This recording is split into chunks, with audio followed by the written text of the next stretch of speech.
Ils vont se sentir croître à vos côtés et ils savent qu'ils contribuent dans ce monde parce qu'ils servent quelque part quelque chose qui est plus grand qu'eux. La culture d'entreprise, c'est pas un nom type B42 ou quelque chose comme ça. Non, vous voyez, c'est un nom beaucoup plus simple. Ce qui caractérise les collaborateurs dans mon agence immobilière, c'est leur honnêteté.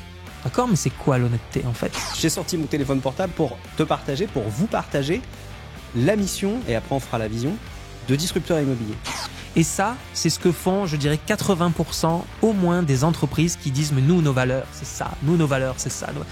Savais-tu qu'il existe une arme secrète pour fidéliser tes collaborateurs dans ton agence immobilière? C'est parti!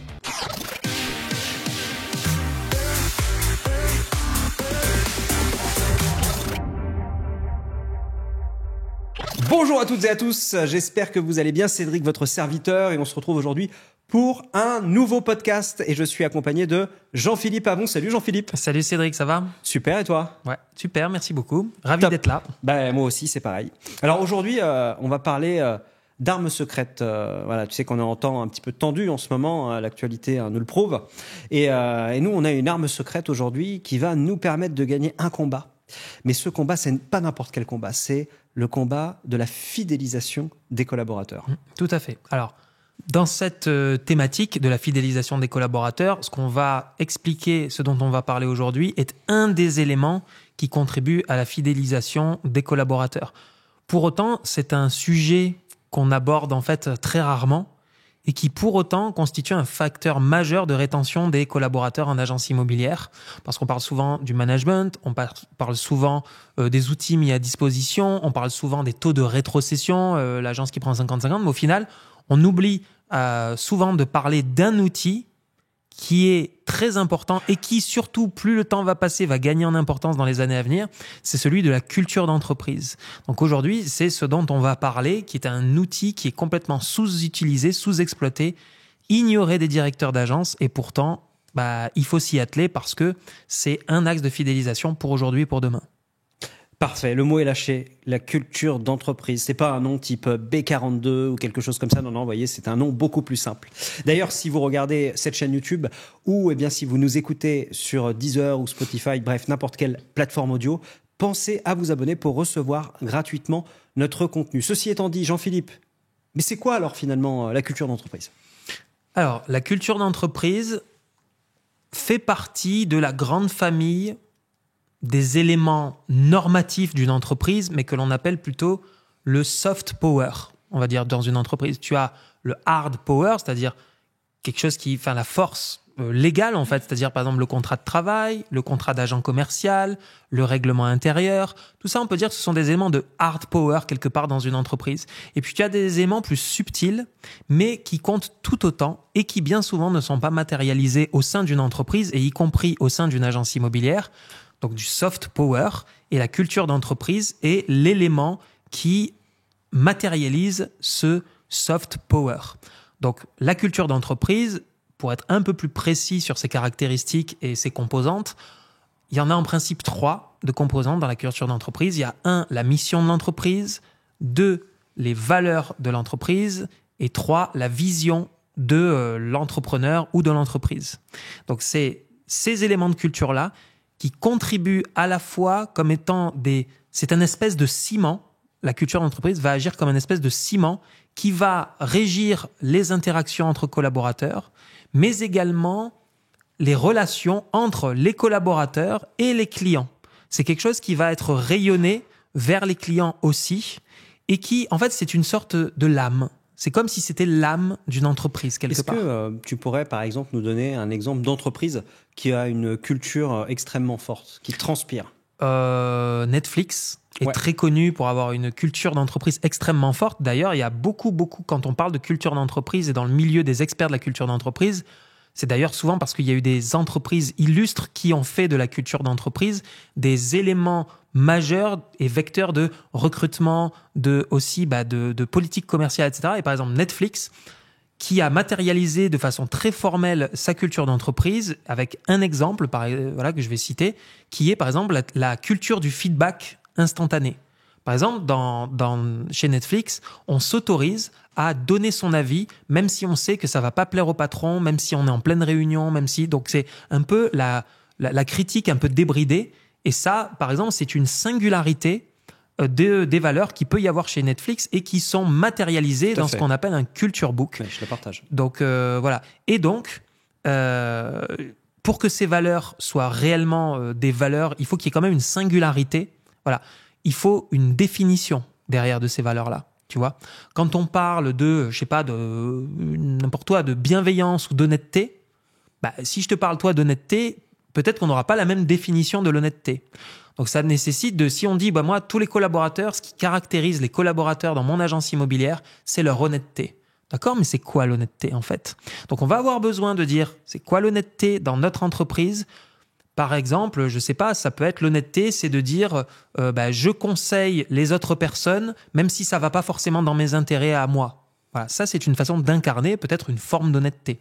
Donc toujours, ce qui compte quand on définit une culture d'entreprise et qu'on la matérialise, ce qui compte, c'est que ce soit pas juste du blabla, parce que c'est souvent une croyance des directeurs d'agence qui se disent, soit c'est quelque chose qui concerne les grandes entreprises, soit c'est que du blabla, parce qu'au final, ils disent qu'ils sont bienveillants, qu'ils sont machin, qu'ils sont... Et quand on regarde dans les faits, en fait, c'est pas du tout incarné et on ne les retrouve pas.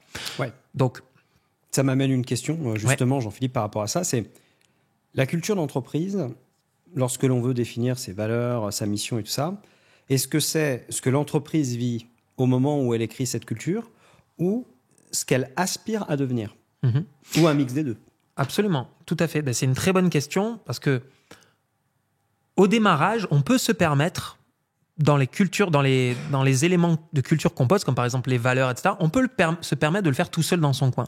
Mais lorsque, c'est comme la plupart des directeurs d'agence qui nous regardent, par exemple, ou de réseau, etc., quand on est en cours de route, on ne peut pas se permettre de mettre des éléments de culture tout seul dans son coin et de les imposer à son équipe.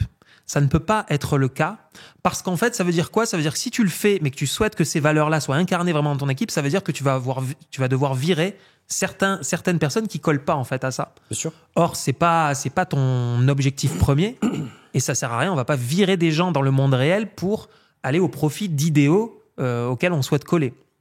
En réalité, c'est plutôt l'inverse qu'il faut faire parce que dans toute entreprise, quelle qu'elle soit, il existe une culture, qu'elle soit matérialisée ou pas. En fait, elle existe, elle transpire, puisqu'on a dit que c'était l'âme de l'entreprise. Donc, de toute façon, cette âme existe et la culture d'entreprise, l'objectif, c'est de la matérialiser pour qu'elle soit institutionnalisée, qu'elle puisse rassurer aussi les collaborateurs sur le cadre dans lequel ils vont pouvoir se mouvoir, s'épanouir. Ça apporte vraiment de la réassurance. La culture, ça sert aussi à attirer des candidats parce que lorsqu'on rayonne notre culture d'entreprise vers l'extérieur et que cette culture, on en parle par exemple dans un espace carrière sur notre site internet et qu'on dit en quoi ces valeurs spécifiques sont incarnées dans notre entreprise, eh bien les personnes qui sont intéressées, qui veulent rejoindre une agence immobilière ou qui statent, est-ce que je rejoins un réseau, une agence, eh bien là, l'agence immobilière a une carte à jouer parce qu'il y a une vraie singularité qui va se détacher et donc attirer les recrues qui sont en accord avec Justement, j'allais te poser la question, en quoi c'est essentiel pour un directeur d'agence immobilière d'avoir une culture d'entreprise forte? Donc là, tu commences déjà à y répondre, donc notamment au niveau du recrutement. Tu as d'autres exemples? Oui, ça sert aussi comme outil managérial. Comme outil managérial, c'est-à-dire que le fait d'avoir posé des valeurs claires, avec des exemples d'applications claires, lorsqu'un collaborateur dévie, donc non seulement, en principe, si ce sont des vraies valeurs incarnées dans l'entreprise, en principe, les autres collaborateurs vont s'en offusquer. C'est un des éléments auxquels on reconnaît qu'une valeur a été bien posée, c'est que non seulement elle est incarnée, mais lorsqu'on enfreint cette valeur, tout le monde s'en offusque. Donc ça, c'est une vraie particularité. Et comme outil managérial, ça permet vraiment de savoir si en fait, les collaborateurs matchent avec ce que je veux vraiment dans mon entreprise. Et donc, à contrario, lorsqu'on voit qu'il existe une dérive par rapport à l'incarnation de ces valeurs de la part d'un collaborateur, cela peut faciliter un recadrage d'un collaborateur parce que le problème, c'est que si on n'a pas prédéfini les règles en amont, on ne peut pas dire à un collaborateur, écoute, là, tu n'as pas été bienveillant, tu n'as pas été honnête. Il va dire, mais de quoi tu parles en fait? Pourquoi spécifiquement j'ai pas été honnête? Il va te demander des spécificités parce qu'il va pas comprendre.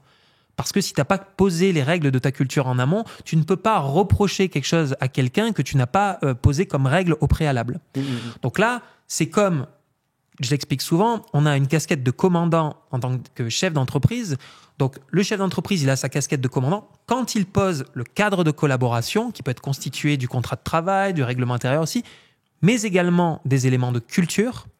Et là où on doit arborer aussi la casquette de commandant, c'est non seulement quand on pose ce cadre-là, donc à la fois le hard power et le soft power comme la culture d'entreprise, on pose l'intégralité du cadre, ce qui nous donne l'autorisation derrière de recadrer un collaborateur qui ne serait pas en accord avec les valeurs de l'entreprise. Car souvent, on peut avoir des collaborateurs avec lesquels on s'entend pas. Oui, il a fait quelque chose de mal avec un client, etc. Mais on peut pas vraiment lui reprocher sur la base de son contrat. Mais il y a quelque chose qui nous gêne. Et bien souvent, ce quelque chose qui nous gêne, c'est que, en fait, on n'est pas raccord en termes de valeurs. Et pourtant, c'est tout aussi gênant, voire plus gênant que si cette personne avait violé le contrat objectif et juridique qui les lie, si tu veux. Ouais. C'est la raison pour laquelle la culture d'entreprise aujourd'hui est un fondamental, qui est un vecteur de cohérence, de cohésion et de croissance de son entreprise. Jean-Philippe, justement, allez, dans les autres podcasts, on avait des exemples concrets. Est-ce que tu aurais un process concret pour matérialiser la mise en place de cette culture d'entreprise ? Oui, absolument. Donc, pour rappel, la culture d'entreprise est composée de la mission, de la vision et des valeurs. Ok ? Donc, ces 3 éléments sont très importants et il faut s'y atteler. Déjà, je ne sais pas si on aura le temps dans ce podcast, on verra si on a le temps ou pas, mais déjà, j'aimerais parler surtout de l'élaboration des valeurs. Les valeurs, comme on a dit, ce ne sont pas des valeurs qui doivent être, uniquement aspirationnelles. Tout à l'heure, j'ai dit que de toute façon, qu'elles soient matérialisées ou pas, ces valeurs, elles existent. Donc, on a besoin en fait de les matérialiser. Et c'est là, effectivement, où je l'ai pas fait le distinguo tout à l'heure, mais je vais le faire maintenant. Il faut faire le distinguo entre 2 types de valeurs dans les entreprises qu'on voit. Il y a les valeurs aspirationnelles et les valeurs organisationnelles. Et nous, ce qu'on veut, c'est mettre en place dans notre entreprise les valeurs organisationnelles. Je m'explique. Les valeurs aspirationnelles, c'est celles auxquelles on aspire, un idéal que l'on aimerait bien voir mettre en place dans l'entreprise. Et ça, c'est ce que font, je dirais, 80% au moins des entreprises qui disent « mais nous, nos valeurs, c'est ça. Nous, nos valeurs, c'est ça. » Et au final, on se rend compte que c'est pas la réalité parce que même si le dirigeant a fantasmé de son côté ce que devait être son entreprise, ça se retrouve pas dans les autres échelons. Donc si lui, il est tout content dans son coin, mais les clients vont pas le percevoir et eux, entre eux, ils vont dire « t'as vu ce qu'il a vu, la bienveillance. Et là, regarde la bienveillance, là, je vois. » Enfin, voilà. Donc en fait, ça va plutôt être un vecteur d'être la risée plutôt que du reste des collaborateurs. Donc ce qu'on veut, c'est pas avoir des valeurs aspirationnelles dans une entreprise qui soient matérialisées, par exemple, dans un culture book, mais des valeurs organisationnelles, c'est-à-dire des valeurs qui existent vraiment dans notre entreprise et que l'on va juste se contenter de formaliser.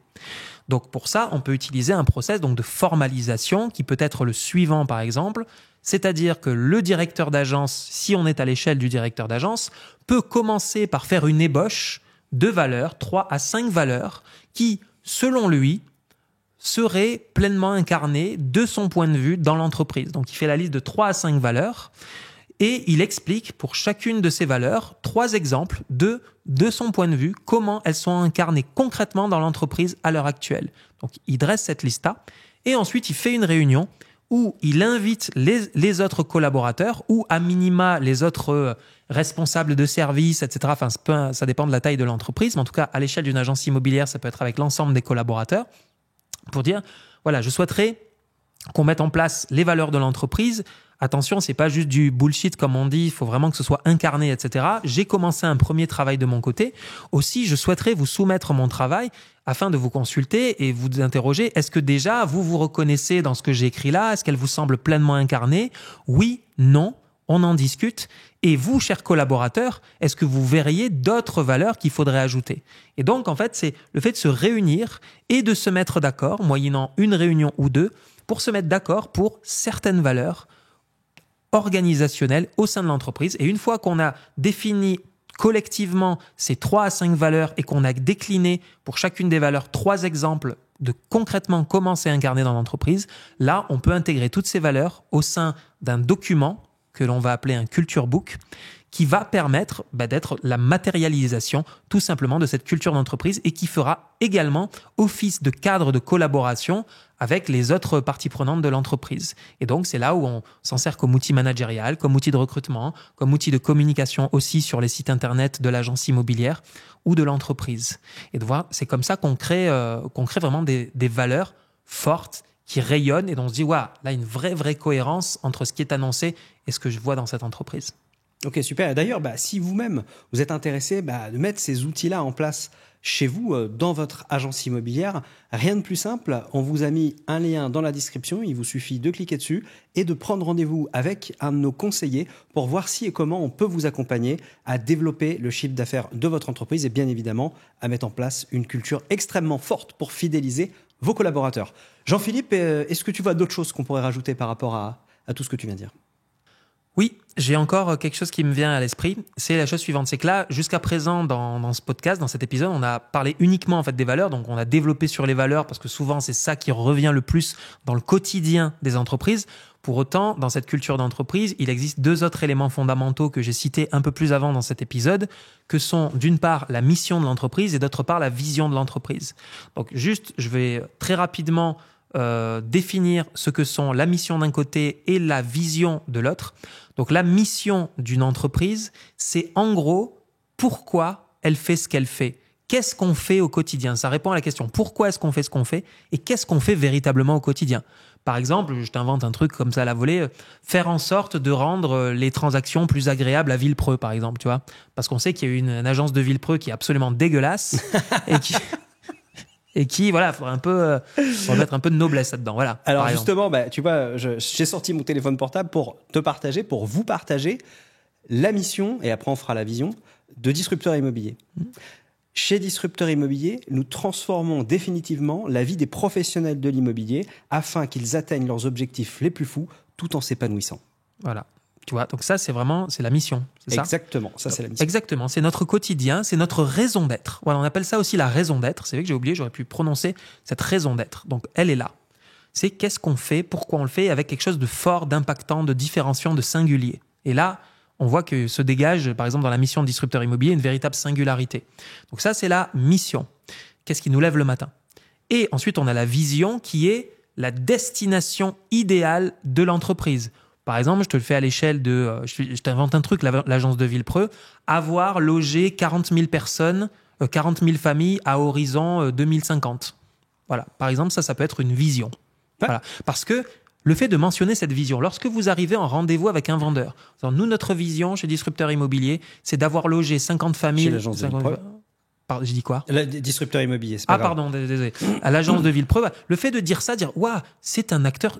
Ce que va penser le prospect, ouais, c'est un acteur super local. Ils sont hyper bien implantés et en plus, je veux dire, c'est les spécialistes et eux, ils ont 40 000 familles à loger. Donc là, eux, leur but, c'est vraiment de nous aider à nous implanter. Donc, on délivre en fait des messages qui sont un peu sous-jacents, tu vois, qui sont délivrés et la personne, en recevant cette vision et cette mission, même un client, il va déduire que ça va être à son service. Et il a raison. Parce qu'en fait, cette vision, cette mission doit être incarnée auprès des collaborateurs et elle va rayonner aussi auprès des clients.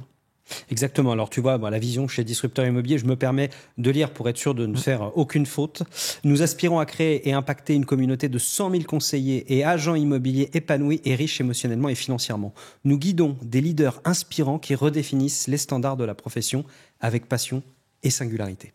Voilà. Donc, là, je pense qu'on a tout dit. Au moins, ce qui est bien, c'est que les personnes connaissent du coup l'ADN de Disrupteur Immobilier.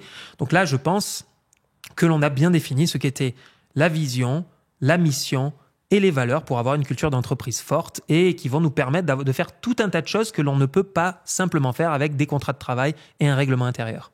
Parfait, Jean-Philippe. On conclut ?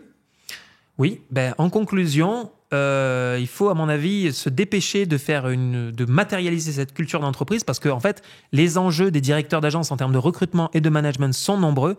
Et là, on peut vraiment développer ça en termes d'outils de fidélisation des collaborateurs parce que ça va les sécuriser, ça va les motiver, ils vont se sentir croître à vos côtés et ils savent qu'ils contribuent dans ce monde parce qu'ils servent quelque part quelque chose qui est plus grand qu'eux.